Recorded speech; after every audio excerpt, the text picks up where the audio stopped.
तुमने अपने गुरु से सबसे बढ़िया विद्या क्या सीखी है, मुझे बताओ। तो प्रहलाद महाराज ने उत्तर दिया, श्रवणम कीर्तनम विष्णु स्मरणम पाद सेवनम अर्चनम वंदनम दास्यम साख्यम आत्मनिवेदनम। सबसे महत्वपूर्ण शिक्षा मैंने ये सीखी है कि व्यक्ति को इन 9 प्रकार की भक्ति की जो विधा है उसके द्वारा भगवान की भक्ति करनी चाहिए। हिरण्यकशिपु ने जब ये सुना तो अत्यधिक क्रोधित हो गया। षंडा और अमरका जो शुक्राचार्य के पुत्र थे और जो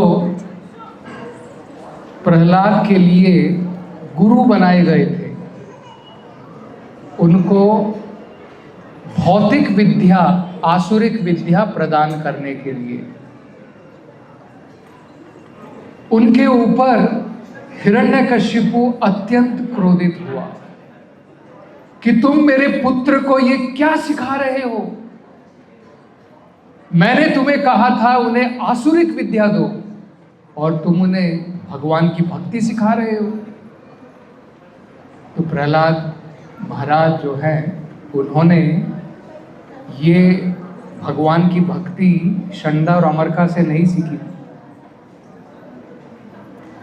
ये उन्होंने सीखी थी नारद जी से। तो षंडा और अमरका ने कहा, महाराज हमने उनको ये विद्या नहीं सिखाई,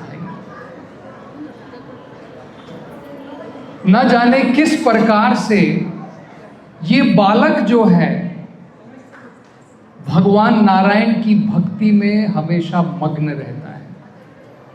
लेकिन आप चिंता मत कीजिए, अब कुछ लंबे समय तक हम इसको आसुरिक विद्या प्रदान करेंगे और फिर आपको शिकायत का मौका नहीं मिलेगा। तो इस प्रकार से प्रहलाद महाराज दोबारा अपने इन भौतिक गुरुओं के पास में गुरुकुल में गए। वहां पर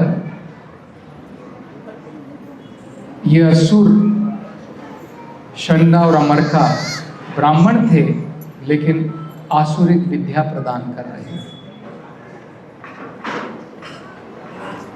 लेकिन प्रहलाद महाराज के ऊपर उनकी इस भौतिक विद्या का कोई असर नहीं पड़ा। जब भी प्रहलाद महाराज को समय मिलता वो अपने असुर जो उनके सहपाठी थे, क्लासमेट थे, उनको भगवान की भक्ति प्रदान करते।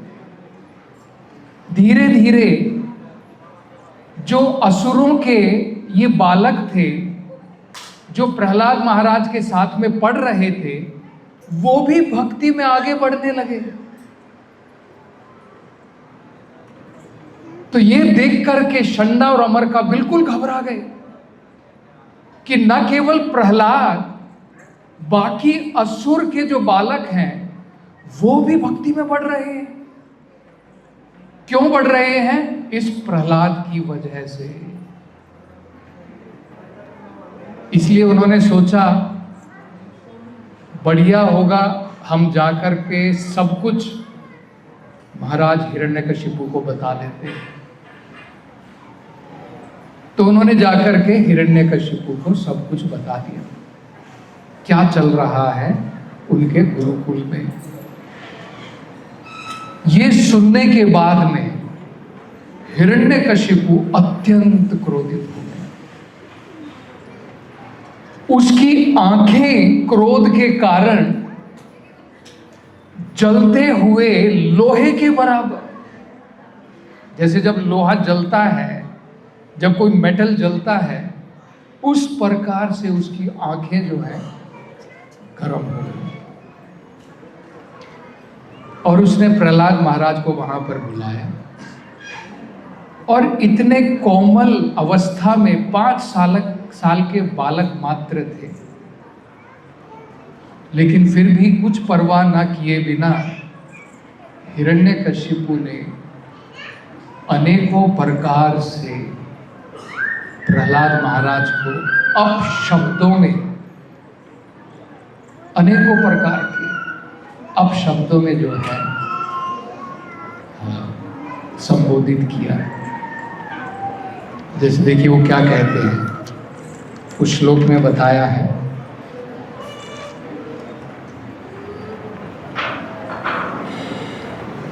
हे दुर्विनीता। दुर्विनीता का मतलब होता है जिसको कोई शर्म नहीं है, लज्जाहीन, या जिसको प्लेन शब्दों में बेशर्म कहते हैं। तो प्रहलाद महाराज जो इतने भगवान के महान भक्त हैं, किस प्रकार के अपशब्दों से हिरण्यकशिपु जो है अपने पुत्र को संबोधित कर रहा है। आगे कहता है, मंद आत्मना। मंद आत्मना का मतलब है महामूर्ख। तुम महामूर्ख हो। कुल भेद करा, तुम हमारे कुल में फूट डाल रहे हो, हमारे कुल को तोड़ रहे हो। अधमा, मनुष्य का जन्म पा करके भी तुम सबसे नीच हो। स्तब्धम, बड़े हठी हो।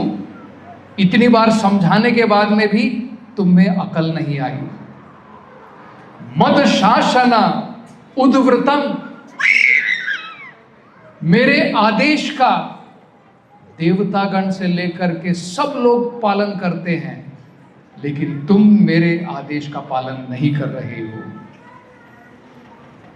अद्या यमाशयम, आज मैंने ठान लिया है। अद्या मतलब होता है आज। यमाक्षयम, तुम्हें यमलोक पहुंचाने वाला हूं। तो इस प्रकार के अपशब्दों से हिरण्यकशिपु ने प्रहलाद महाराज को संबोधित किया। आगे भागवत में वर्णन किया है, कुरुधस्य यस्य कंपते त्रयलोक सहेश्वरा। हिरण्यकशिपु कह रहा है, हे मूर्ख, कुरुधस्य, जब मैं क्रोधित होता हूं, कंपते, कांपते हैं। कौन कांपते हैं? त्रयलोका सहेश्वरा, तीनों लोक भी कांपते हैं अपने अपने ईश्वरों के साथ में। तस्य में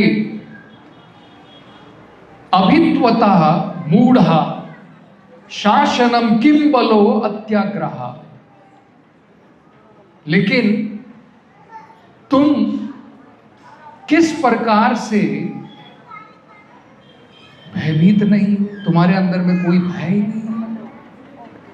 तुम बिल्कुल बिना भय के निडर खड़े हो मेरे सामने। मैं जब क्रोधित होता हूं तो तीनों लोग कांपते हैं और तुम बिना भय के खड़े हो।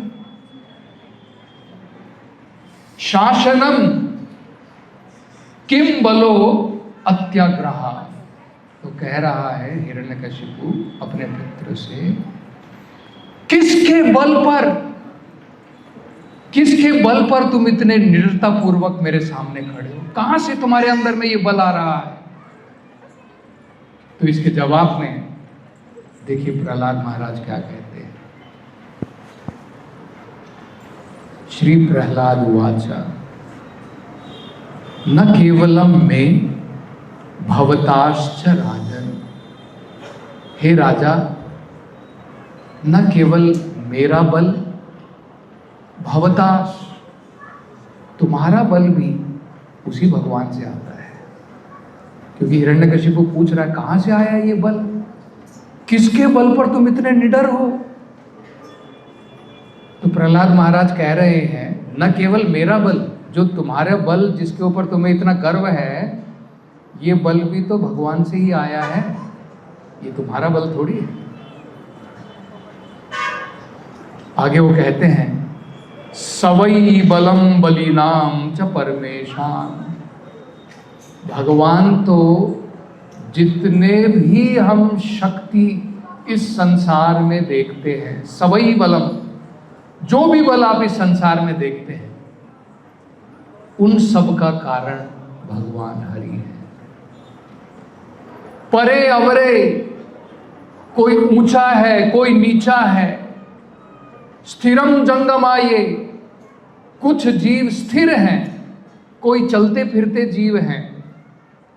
ब्रह्मादयो ये न वशम प्रणीता, एक चींटे से लेकर के ब्रह्मा तक भी सब भगवान के वश में है, उनके ही बल के वश में है, कोई आत्मनिर्भर इंडिपेंडेंट नहीं है। तो प्रहलाद महाराज कहते हैं, तो प्रहलाद महाराज की बात को सुन करके अब देखिए हिरण्यकशिपु क्या कहता है। हिरण्यकशिपु दोबारा प्रहलाद महाराज को संबोधित करते हुए कहता है, हे मंद आत्मा, तुम सोच रहे हो तुम बहुत बुद्धिमान हो, ये तुम्हारी अति बुद्धि है। और वो कहता है यश त्वया मंद भाग्योक्तो, तू इतना मंद भाग्य वाला है। मतलब क्या है, हिरण्यकशिपु अपने आप को सोच रहा है कि मैं श्रेष्ठ भाग्य वाला हूं और प्रहलाद मंद भाग्य वाला है। क्यों सोच रहा है हिरण्यकशिपु ऐसा?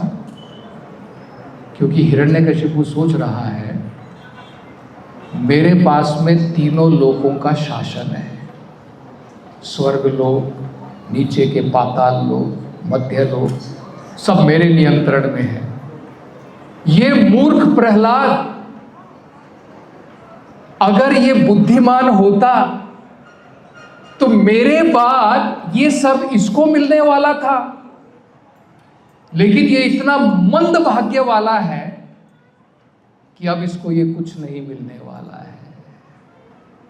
क्योंकि कहां जाएगा, ये तो यमलोक जाने वाला है, इसलिए मंद भाग्य है।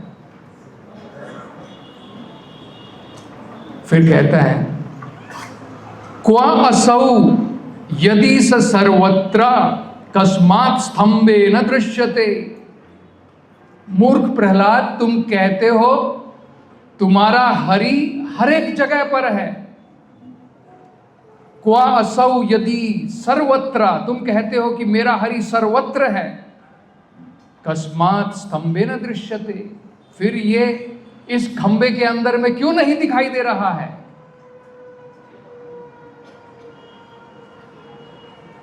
तो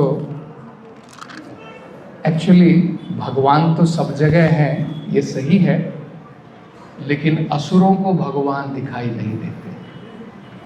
कुंती महारानी भी कहती है अंतर बहिर अवस्थितम। कोई ये लाइट जला सकता है? उधर लाइट है, थोड़ा लाइट जला दीजिए।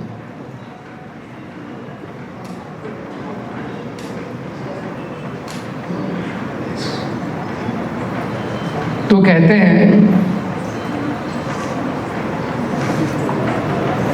प्रहलाद महाराज जो हैं वो भगवान के इतने महान भक्त हैं। जैसे बताया जाता है एक कामी व्यक्ति, उसको सब जगह केवल काम वासना की वस्तुएं नजर आती है। एक लोभी व्यक्ति, उसको हर एक चीज में पैसा नजर आता है, धनमयम। कामी व्यक्ति को सारा संसार काममयम नजर आता है। भगवान के शुद्ध भक्त को हर एक स्थान नारायणमय, भगवान नारायण उनको दिखाई देते हैं।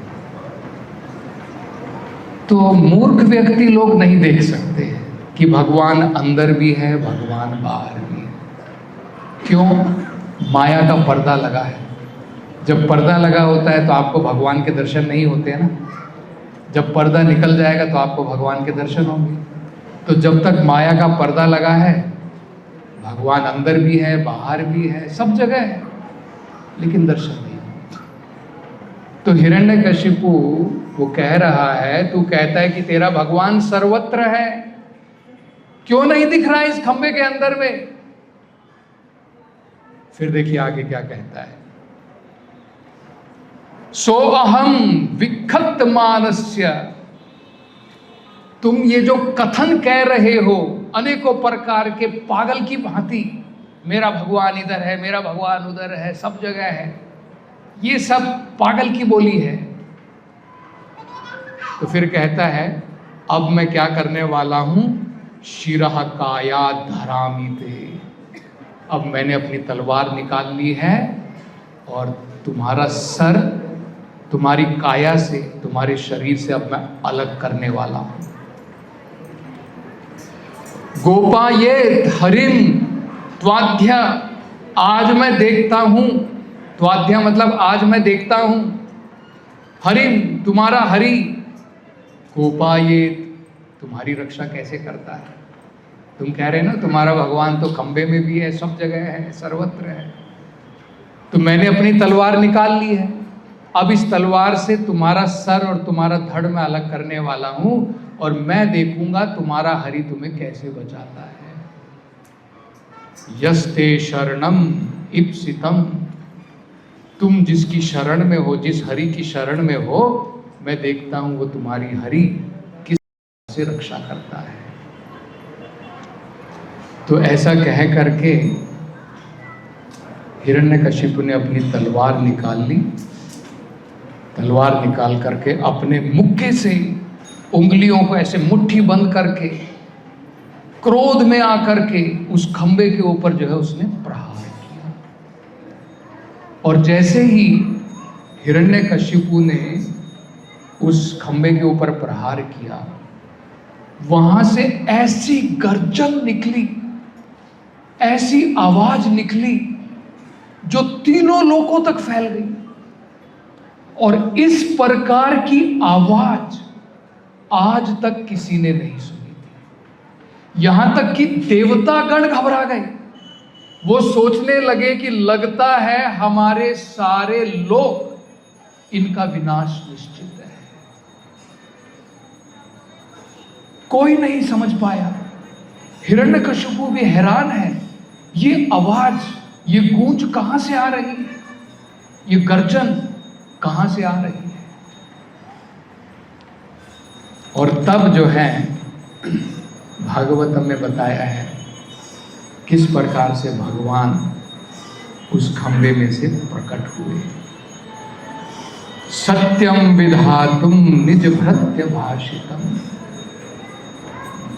निज भृत्य अपने भक्त प्रहलाद महाराज के वचनों को सत्य सिद्ध करने के लिए, सत्यम विधातुम निज भृत्य भाषितुम, उनके भृत्य ने जो कहा था, क्या कहा था कि मेरे भगवान सब जगह है, सर्वत्र है। उनके कथन को सिद्ध करने के लिए व्याप्तिम च भूतेषु अखिलेषु चात्मनाः, ये सिद्ध करने के लिए कि भगवान हर एक जगह व्याप्त है। व्याप्तुम च भूतेषु, सभी जीवों के हृदय में भगवान विराजमान है। अखिलेषु च आत्मनाः, सबकी आत्मा भगवान है।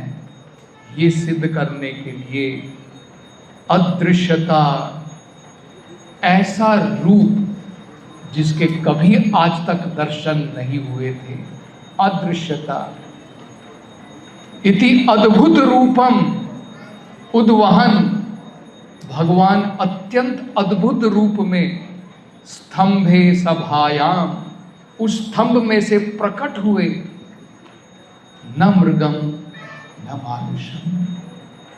ऐसा अद्भुत रूप था, न जानवर न मनुष्य। श्री नरसिंहदेव भगवान की। तो भगवान जो हैं अपने नरसिंह रूप में प्रकट हुए। भगवान के इस विकराल रूप को देख करके हिरण्यकशिपु तो थर थर कांप गया। वो देख रहा है, ये तो बड़ा अद्भुत रूप है।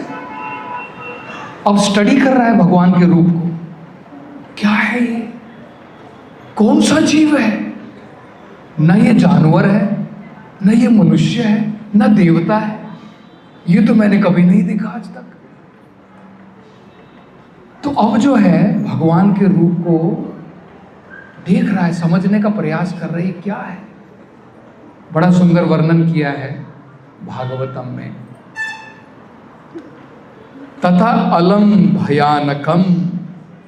अलम मतलब होता है अत्यंत, बहुत अत्याधिक। तथा अलम भयानकम, अत्याधिक भयानक रूप। प्रतप्त चाकिकर चंडलोचनम। भगवान की चमकती हुई आंखें अत्यंत भयानक थी। स्फुरतः शर केशरा। भगवान की जो मुख के ऊपर जो बाल थे, जैसे शेर के मुख के ऊपर बाल होते हैं ना, स्फुरतः वो हिल रहे हैं। जृंभिता आननम, जिसके द्वारा उनका मुखड़ा और अत्यधिक भयानक दिख रहा है और बहुत विशाल दिख रहा है। और आगे कहा है करवाल चंचला जिह्वम। भगवान की जीभ जो है अत्यंत चंचल। जिस प्रकार से देखा है ना, जब शेर किसी को मारने को जाता है अपनी जीभ को कैसे जो है इधर उधर घुमाता है, इस प्रकार से जो है अत्यंत भयानक भगवान की जीभ दिख रही है। स्तब्ध ऊर्ध्व कर्णम। क्रोध के कारण भगवान के कान स्तब्ध है, बिल्कुल बिना किसी मोशन के खड़े हैं। गिरि कंदरा अद्भुत व्यातस्य नासम। भगवान की नाक और भगवान का मुख जो है, जो क्रोध से खुला हुआ है, कैसा दिख रहा है? गिरि कानन। मानो किसी बड़े माउंटेन में, पर्वत में गहरी गुफा हो, उस प्रकार से। हनुभेद भीषणम। भगवान के जो दो जबड़े हैं जो ऐसे खुले हुए हैं, अत्यंत भीषण है। दिवि स्पृशत कायम। भगवान का शरीर इतना विशाल है, दिवि स्पृशत, मानो आकाश को छू रहा है। इस प्रकार का भगवान का जो है स्वरूप है। अदीर्घ पीवरा ग्रीवा। और भगवान की जो गर्दन है वो छोटी है। उरु वक्ष स्थलम। भगवान की जो चेस्ट है, वक्षस्थल जिसको बोलते हैं, बड़ी विशाल है। अल्प मध्यम। अल्प मतलब होता है जो भगवान की जो मध्यम, मध्यम मतलब होता है वेस्ट, वो बड़ी पतली है। चंद्र अंशु गौरे चुरितम। और भगवान के जो बाल हैं चंद्र की भांति चमक रहे हैं। भुजा विश्वक। और भगवान की जो अनेकों भुजाएं हैं, अनीक शतम, इस प्रकार से घूम रही है मानो जिस प्रकार से पहिया चलता है। और आगे बताया है कि भगवान ने जो है इस प्रकार के रूप को देख करके हिरण्यकशिपु बिल्कुल घबरा गया, क्योंकि इस प्रकार का रूप उसने पहले कभी नहीं देखा था। तो आगे हिरण्यकशिपु अब क्या करता है, उसकी समझ में आ जाता है कि ये भगवान हरि ने कुछ मायावी रूप बनाया है। तो हिरण्यकशिपु उसने सोचा कि लगता है भगवान ने मायावी रूप बनाया है, लेकिन वो सोचने लगा क्या फायदा है इस मायावी रूप बनाने से, अरे मेरी शक्ति की क्या तुलना है, तीनों लोकों में मेरे जितना शक्तिशाली तो कोई नहीं है, और ये हरि सोच रहा है कि इस प्रकार का रूप बना करके मुझे मार देगा। तो ये सोच करके अपनी गदा निकाली और गदा के साथ में भगवान के ऊपर प्रहार किया।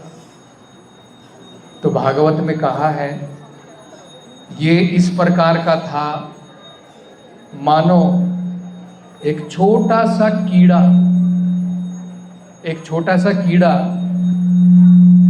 जलती हुई अग्नि में प्रवेश करता है।